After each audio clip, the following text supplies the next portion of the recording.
All Hit Radio.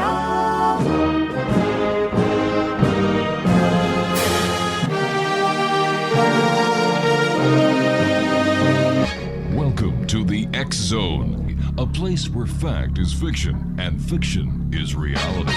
Now, here's your host, Rob McConnell.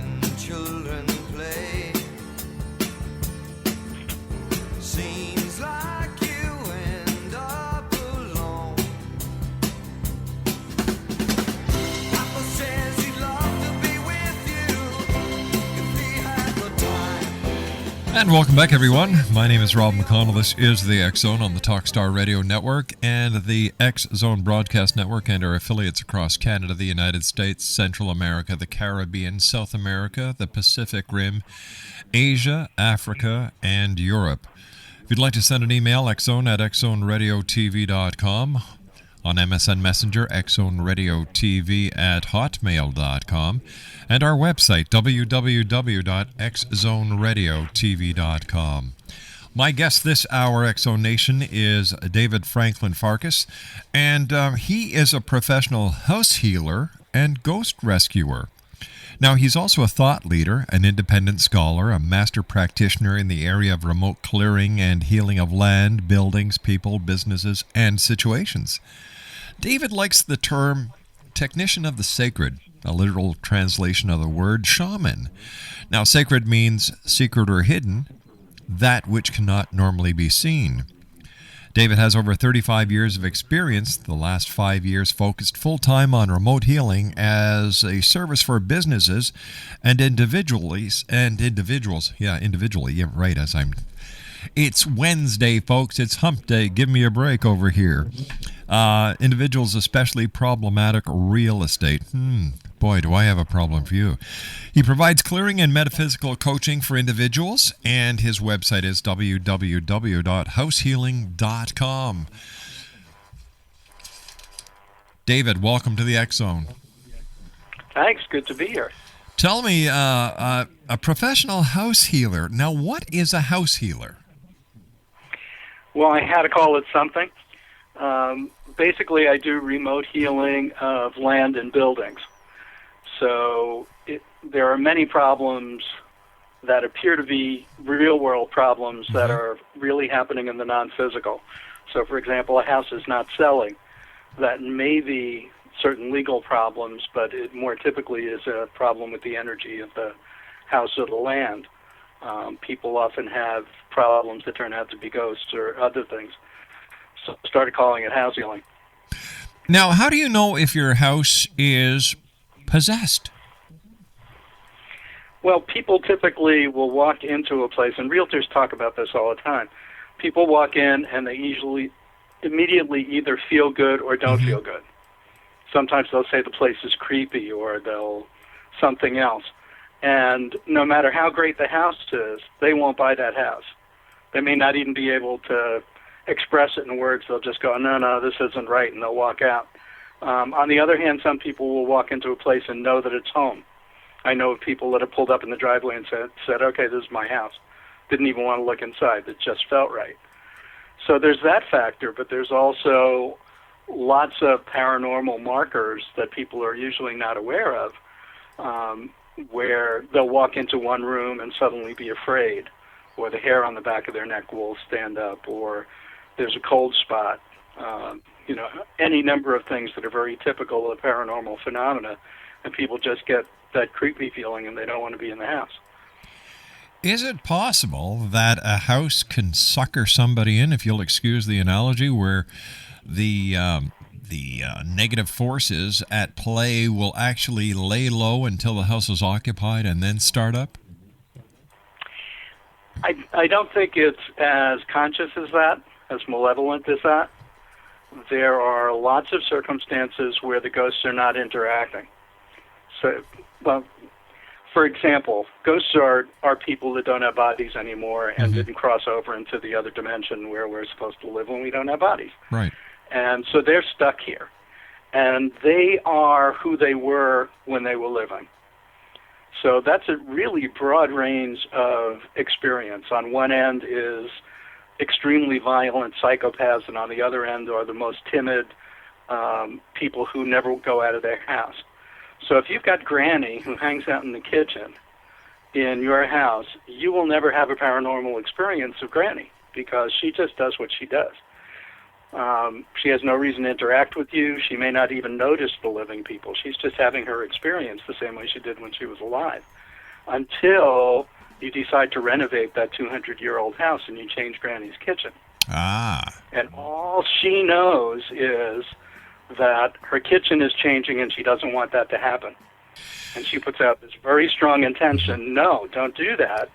And all of a sudden, the whole project starts to come apart. David, stand by. You and I have to take our first commercial break. Exonation, David Franklin Farkas is our special guest. His website is www.househealing.com. And David and I will be back on the other side of this commercial break as the X Zone continues right here from our studios in Hamilton, Ontario, Canada.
David Franklin Farkas is our special guest, Exonation.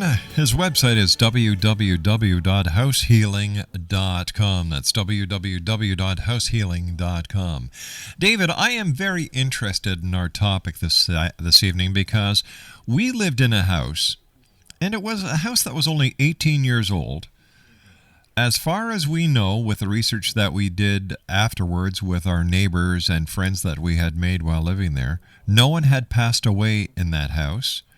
There had been no previous reports of any strange activity. And yet, certain things started happening after we decided, after we moved in, that we were going to start renovating. And when you said renovations before, a light went on. We took out the carpeting, we changed the colors, we took out certain cupboards. You know, we did the things that we did to make the house our home. Then it seemed as if negativity set in. Things that would work before didn't work. There was this feeling of uncertainty in the house. It felt as if we were being watched. And in different areas of the house, when you walk through, now neither Laura or myself smoke. Our children smoke, but they don't smoke in the house. And this would be when Laura and I were alone, we would smell as if somebody had been smoking in the kitchen or in the living room just seconds before we walked in. I always felt as if there was something negative in the house and that it was haunted or it was possessed. What do you take from what I just told you? Well, I'm sitting here giggling because those are very, very common ghost phenomena. Some of the more subtle ones, other than the smell, feeling different, feeling like you're being watched, things subtly going wrong, or in particular, electronics being interfered with, or objects mysteriously not being where you thought you put them and showing up somewhere else. They're all fairly common paranormal interactions. I hear about them all the time. Cigarette smoke, cigar smoke, and perfumes in particular are very common scents that will show up. There are really 4 factors that affect the interaction between somebody in a situation and something that's non-physical. One of those is the sensitivity of the person. So there are people that are very sensitive to this kind of stuff. If there's anything going on, they'll pick up on it. But almost everybody will have some interaction as it bleeds into the physical world. The second is the ghost themselves and their disposition, their agenda. Do they want to interact with somebody? Are they interested? Do they have a reason to interact with you? Do they even notice you? The place itself, which, depending on where it's situated and what are called ley lines, the energy lines in the land, which create vortexes and other unseen factors, the history of the place that has nothing to do with the building itself. You were talking about things that would have happened in the building and the energy would have been in the building, but the land itself has its history. And then we're going through all these earth changes, and day to day, the sensitivity of all kinds of things are changing. The separation between the physical world and the unseen world is often called the veil. And when I get together to do shop talk with people that do this kind of stuff, the first thing we talk about is the thinning of the veil. How are things different today? What have you been noticing? So there's all those factors. So you moved into the house, and there was nothing that had already happened in that location that particularly gave a reason for this particular entity to have any reason to interact with the living. So they didn't. And then you renovated the place, and they went, wait a minute, this is my place. But for an entity to be in the house, wouldn't there have to be some history of the existence of the entity prior to us moving in? For example, there was no one had died in the house. The neighbors, the next door neighbors, and the other neighbors in the neighborhood, said that it was always a normal home as far as they understood and as far as they knew, and it was only a one-family house prior. Without doing a quick scan, which I could do on the next break, if you give me the address, and without knowing some other factors, it's hard to talk about the particular situation. Okay. But in general, it could be something where there had historically been another building there hundreds of years ago. So there is somebody that's having an experience, but it's not in your house. I've seen that several times. It's not likely to be someone from very long ago because they're smokers. But there are a lot of factors that can shift all that. The other thing is ghosts will attach to all kinds of things. They don't have their own energy source, and they're looking for something to get energy from. They're kind of fading out. You can think of it as kind of paranormal Alzheimer's. And so, it's that kind of thing. They fade in and out. They're not always too clear. So when there's somebody present who is a very bright light, and that might be one of you or one of your kids, they get attracted into the house because of that, and then they start interacting with everything that's going on and having their own experience of it. So lots of people have ghosts attached to them because there's this kind of parasitic relationship that exists because they're looking for energy. They're also looking for the light, so if you're a bright light, it confuses them. Everybody sort of has this image that the ghosts are conscious and walking around like people, and some of them are, but most of them are in this kind of dreamlike, filtered reality that only interacts with our reality part of the time. There could be 100 ghosts in a place, and they don't know about each other, much less the living, until something odd shifts, and there are a lot more shifts now than there were, even 6 months or a year ago. So if someone has the same type of experience that I had, short of moving, what can you do? Well, that's the work that I do. I work on buildings, clearing lots of different levels of things that could be affecting your experience. One of those is what I mentioned earlier, the ley lines and vortexes and underground water in the land itself. and the history of the land itself. There could have been a battle there 1,000 years ago, and several hundred people died.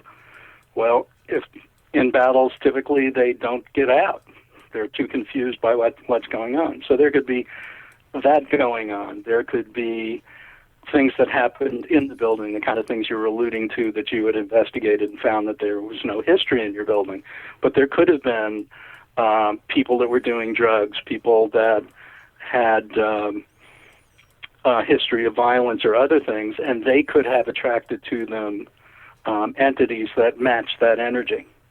Besides the fact that their emotions are stored in the energy of the building. Is it possible that some entities are brought in by people who come to visit? Absolutely. People will have them attached, and you can think of it as ADD. Oh, shiny. They're attracted to something else that is. It's all law of attraction. It's all resonance. So they're looking for something that's high energy and that they resonate with, or that they don't resonate with and it annoys them. So, they're very much like people. They're acting out the same kinds of stuff that people do. They're codependent, they're controlling, they're angry, they're not angry, they're hiding. They're people. Until they cross over, they're still acting out the personality of their life. Why don't they cross over at the time of passing? I've been studying that one for a long time. There are basically two general categories. One is the circumstances of death, and the other is their beliefs. So if it's a very sudden death, get hit by a truck, get shot in battle, something else where 1 second you're alive, the next second your body died, you might not notice. It just happens so fast you don't have what I call the oh-no second, where you look down at your body from outer body and go, oh, that's never going to work. And then you're dead, and you can look around and go through the process of finding your way home. People who are sick, if you've ever been with someone who's dying, they're present and they're not present and they're present and they're not present. Well, they're crossing over and coming back. And at the point that they die, they cross over and they don't come back. So they're aware of what's going on by the time they leave their body. If it happens too suddenly, you can miss the event. And if the event is very emotional, like being attacked or, battle injuries, being mugged, that kind of thing, you're so involved in that moment that you don't even know the moment's over. You're still involved in the struggle of that moment. There are glitches in the system, for lack of anything better. I've seen situations where the grid that is described in all the different mythology as the golden stairway or the tunnel or any number of other things, however it's told in that particular story and the particular tradition, that's a mechanism. And they can be damaged, the grid can be damaged by our technology, by all kinds of crazy things. And then the ghosts get stuck. They're on the way to the light, and then they essentially fall into a black hole. The woman that told me about it called it a broken spirit unit. And if you don't know about that stuff, you can't find them. They're just stuck in this space which isn't physical, and it isn't the interspace between our reality and the other side. So they can be there. They usually can't interact, but they'll make the place feel weird. So there's a whole range of things that can go wrong going home. The other thing is, if you, for example, are an atheist, yes, and your view is that when it's over, the lights go out, fade to black, there's nothing. Well, that's not what happens. You're conscious and you remember your body, and it looks like your body. Stand by. We're going to continue this on the other side of the news. David Franklin Farkas is our special guest, www.househealing.com. My name is Rob McConnell. This is the X Zone. David and I will be back on the other side of the news. Don't go away.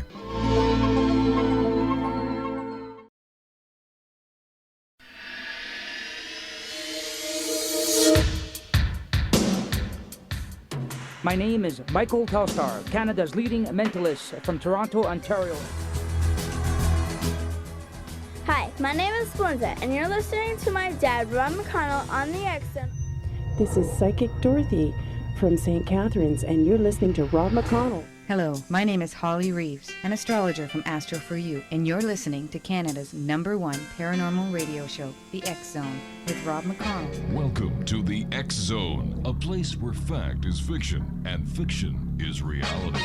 Now, here's your host, Rob McConnell.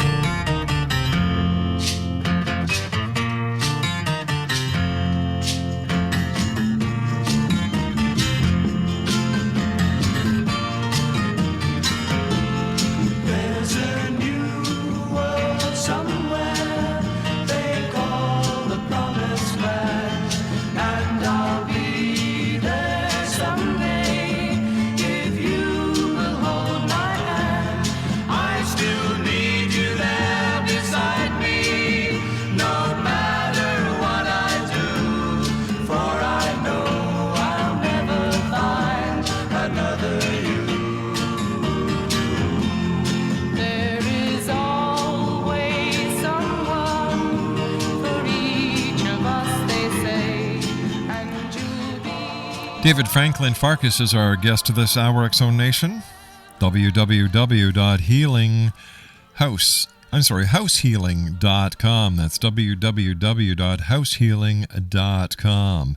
David is a gifted intuitive and spiritual healer. He does remote energetic healing work, clearing real estate, people, businesses, and situations. He works on cases involving buildings, land, people, negotiations, legal matters, travel, and situations of all kind, bringing the skills and methods of the shaman into daily life in the 21st century. Now, he's also been called a psychic, healer, shaman, exorcist, ghostbuster, psychic, toxic, waste disposal technician, karma cleaner, and quantum mechanic, and some things we can't mention on air, apparently. And he also acts as a ghost rescuer or psychopomp. That's a leader of souls, and assisting lost souls to cross over to the light. Now, is this what happens when someone is dead? They don't know that they're dead. You come along and you bring them to the light? There are several circumstances, but yeah, essentially there's a window of opportunity. When someone dies, it's a few days, and typically they will go and say goodbye to all their loved ones. They may go to the funeral, which is always amusing for me because I can see them there whispering in the ear of the person who's talking about them. And if they're aware and if they're doing that, they will be ready. The portal is open. The guides take them over. But if they miss that opportunity, someone needs to help them with it. They can't just go, oh, I missed the bus, I didn't go home, and make it on their own. So it's, in the simplest way, it's having the portal open again and asking those guides to bring them in, but sometimes it's also helping them realize what their circumstances are so that they can actually make the move. So how would you take somebody over who missed their bus, so to speak? Yeah, missed the bus after school is my usual expression. Well, one of the key factors is somewhere between 80 and 90% of ghosts don't know they're dead. And I read everybody else's material because I always get little tidbits, and that's a consistent number throughout all the people that write about this stuff. At least 80% of ghosts don't know they're dead. And the first time I really confirmed that was I was working in a psychiatric hospital, and one of my patients wouldn't go to sleep because she claimed there was someone in the room, and I went in and cleared him out. And I said, do you know, what's the last year you remember? Do you know you're dead? And he said, oh, that would explain a whole lot. And I've gotten that same response over and over again. It's hysterical. I try not to laugh. They just don't know. And part of it is making them aware of their circumstances and saying, yeah. When you get to the other side, they'll explain it to you. Just go to the light for right now. And sometimes calling their loved ones to the edge of the portal so that they can feel the love of their loved ones, and then they leave. How do you clear a house? Now you clear houses, you clear buildings, you clear land. Mm-hmm. I'm going to call you Mr. Clean, for goodness sake. But so how do you do it? Well, it's been a process to learn. Mm-hmm. I mean, I apprenticed for 3 years with 2 shamans, and I've been working with this stuff for 30 years. And originally I was working hands-on with people. Right. and learned to work remotely. But we always cleared the space, cleared the land. We were always doing that kind of stuff. And then I realized that there was a whole lot of that to do, and nobody was really focusing on it. I work remotely, which means that I do some of this on paper and pencil because I can just ask the questions and get the answers at this point, and it speeds it up for me.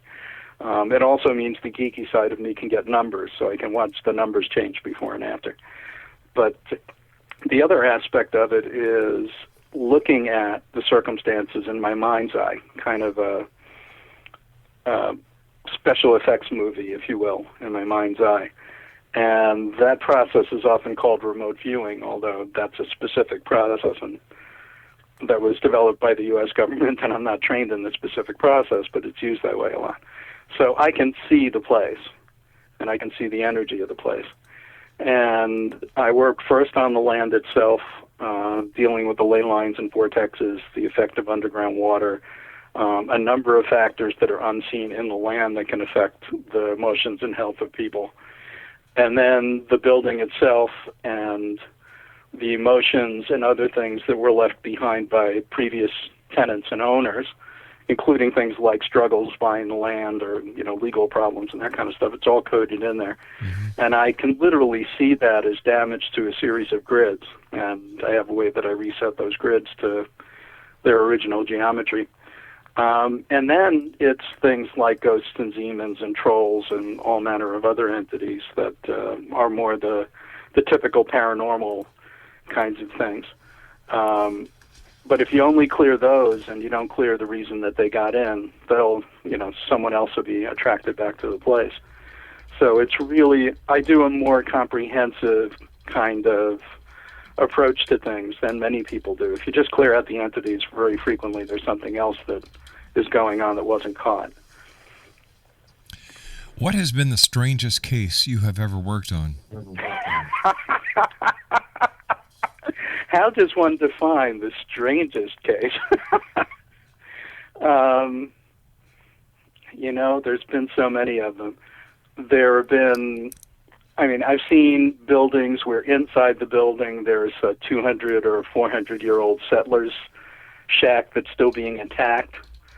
I had a piece of raw land that I worked on, and I have a colleague in Australia who's extremely clairvoyant, and when either one of us has a mystery, we get on the phone together and we work on it together. So I had her on the phone, and we were looking at it, and we found a temple underneath this piece of land.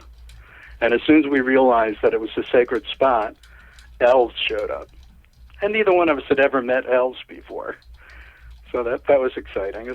That's the thing with this work is shamanic work, you never know what you're going to run into, mm-hmm. and you never really know what the outcome's going to be. You just know that if you ask enough questions, you'll get an answer and you'll be told what to do.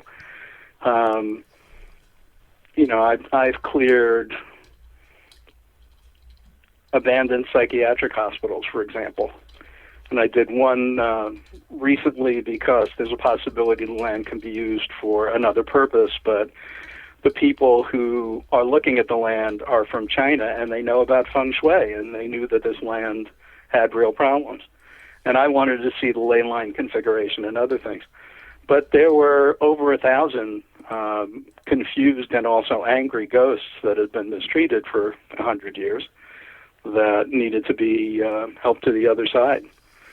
So that was pretty intense. You think, I watch the shows on TV where they go to places like that intentionally and lock themselves in for the night. Yeah.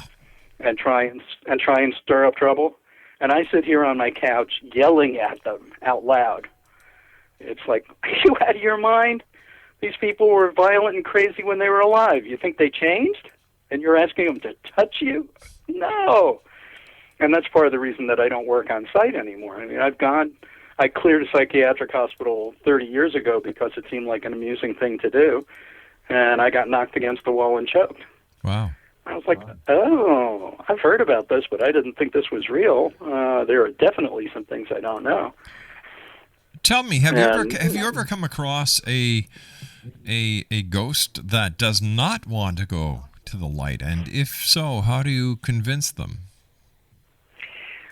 Well, the ones that don't want to go to the light are typically, they're doing it for one of several reasons. One is that they feel a duty to somebody and they feel like they have to be there for them, or the business is going to fail if I'm not here, or whatever the particular codependent drama is. And the real trick with those people is to get them to just go to the light. However I can get that to happen, because on the other side, it's all explained. There's an intake process. I don't know what the bureaucratic process is, but, people come in, they're confused, they don't understand what happened in their life, and it's all explained to them, and they sort it out, and they go back to who they are in spirit without that personality and the baggage of the lifetime. So it's often an interesting thing to do, but, when I'm clearing an entire cemetery or a psychiatric hospital, I'm not doing individual counseling. I have the help of a lot of guides and angels that do that work. And, typically when the first few ghosts cross over, everybody else goes, oh, what? Huh? Where are we going? And they all follow. So there are a lot of mediums who will do the counseling session to help a ghost work out the issues from their lifetime so they can let go. I typically don't do that because I'm typically working with lots of ghosts, and I just figure out a way to get the whole group to kind of move in that direction and let them sort it out on the other side. How do you deal with skepticism? Well, skepticism is basically... Ignorance? Well, let's talk about belief. Okay. Let's talk about belief, because skepticism is kind of a belief system. People believe things because somebody told them it's true or told them that it wasn't true, but they have no personal experience of it. Right. So the skeptic has a belief system that says this can't possibly be true because everyone I've talked to has said it can't be true. So based on their experience, they have no peg to hang this hat on. At some point, if they run into someone who does have the experience, who's not coming from belief, and that's, people ask me if I believe in ghosts, I tell them, no, I don't believe in ghosts. I have an experience of ghosts. There's no doubt in my mind. I'm not going on belief here. So for people that haven't had some experience like yours, what's going on with the cigarette smoke? What's going on? Why does the hair on the back of my neck stand up? Something is going on. And then when you get a context for it, you have a way to go, oh, now I can see.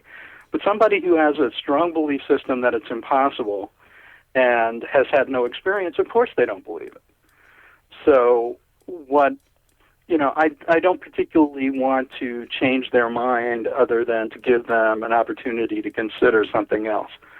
What I can tell them is that throughout recorded history, and certainly before that, so going back 8,000 to 10,000 years, in every culture on the planet, these phenomena have been described in culturally different terms, but in very much the same detail.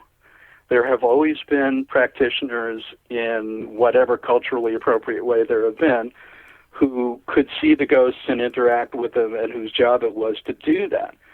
And basically saying that all of that data, which is still being confirmed now, I can do my work, call a colleague in Australia, another one in Georgia, and one in Canada, and say, would you double-check this for me, see what you're getting at this location? I just give them an address, and they send me an email back, and they'll give me the exact same number of entities that I have. Wow. Or the psychic children in the house that I cleared will tell the mother, a 3-year-old, will say, yeah, there were 2 that look like this and 2 that look like that, and it matches my numbers. So the confirmation and the fact that there are results after I do the work, for me and for my clients, shows that something's going on here. And we will never completely understand it because it's not physical. It's like trying to figure out exactly what's going on in quantum physics. They don't know. They're guessing. They're looking at phenomena, and based on that and the math, they're trying to come up with an explanation, but you can't see it. And until we have a technology that will work in that element of the non-physical, yeah, there's going to be skeptics. Physicists say that 96% of all the matter and all the energy in the universe is what they call dark energy and dark matter. It means it's not giving off any electromagnetic signal that we have technology to read. And you So see, that's the everything key we know word there. The knowledge to read. That doesn't mean it doesn't exist. It just means we Right. haven't Well, they found know a it way. exists because, for example, the mass of the dark matter affects the objects around it. Right. So there are phenomena that show that it's got to be there. They just can't read it. There's no technology to read it, so you can't take measurements. So my assumption, the geeky side of me says, all of this stuff is somewhere in that 90 to 96% of phenomena in the universe that we don't have technology for yet. There are lots of people throughout history who have reported the same kinds of things, culturally skewed, but the same phenomena and the same kinds of ways to interact with the phenomena for thousands of years. And, you know, you can say that stuff is all nonsense because it's not scientific, but, you know, the data's there. The reports are there. David, the reports are still happening. David, you and I have to take our final break. Stand by. David Franklin Farkas is our special guest. www.househealing.com. That's www.househealing.com. David and I will be back on the other side of this break as the X Zone continues from our studios in Hamilton, Ontario, Canada, on the Talkstar Radio Network and the X Zone Broadcast Network.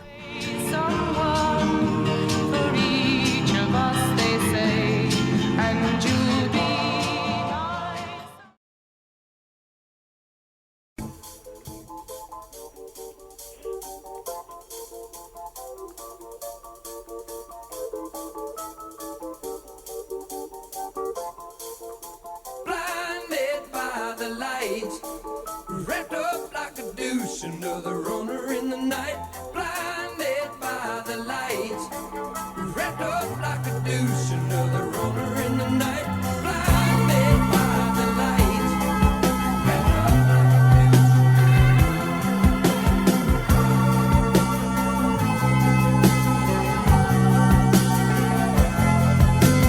Madman drums, bombers, engines in the summer with the teenage diplomat. David Franklin Farkas has been our guest this hour, Exonation. His website is www.househealing.com. That's www.househealing.com. First of all, David, it's been great having you with us here in the X Zone for this past hour. And is there anything listeners can do to protect their homes, their land, their buildings from wandering spirits coming in and taking possession of their home? That's more complicated than we have time for. The answer is yes, but it helps to start from having it cleared so there's nothing going on now and the issues in the land and that kind of stuff are taken care of. There are certainly things that you can do in the house. The typical one is burning sage, but there are other things. But it's also establishing the intention that it's a place of light and it's your space. Essentially, marking your territory spiritually. So would I be correct in saying that if a house and its the occupants of a house are very positive people, that the chance of spiritual possession would be less than if the group or the people living in the house were negative? Absolutely. It's all resonance. It's all like attracts like. So, addictive behavior, violence, which is another addiction, all of those things will attract similar negative kinds of entities. And, people, essentially ghosts that are angry and want to pick a fight. So, yeah, but people, and it's also true that people like that will typically not find themselves in a place where there's a lot of negativity. But we all know that the stuff that runs our lives are the things we're not aware of. The things that in therapy or in healing we're trying to get to are the things in the unconscious. And those are things which can put you in a situation where it's an opportunity for healing. It makes you aware of something in a different way, and you wind up attracting a way to deal with it in a different way. So hopefully you can heal your own stuff.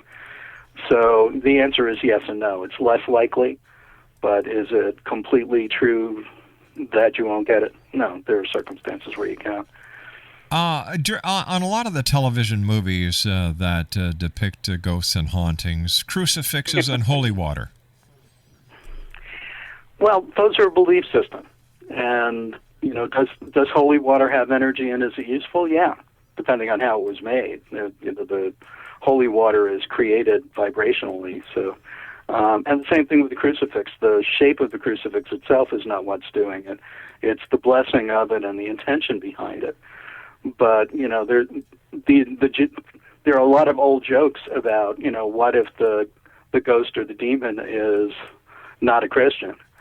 There are certainly things in the universe that are not going to respond to that. And my interpretation of Jesus saying, do things in my name, is do it in the same vibration and intention as I did it. Dave, I hate to do this, but you and I have run out of time for tonight. We'll be back. We're going to get you back on because we still have a whole whack of stuff to cover.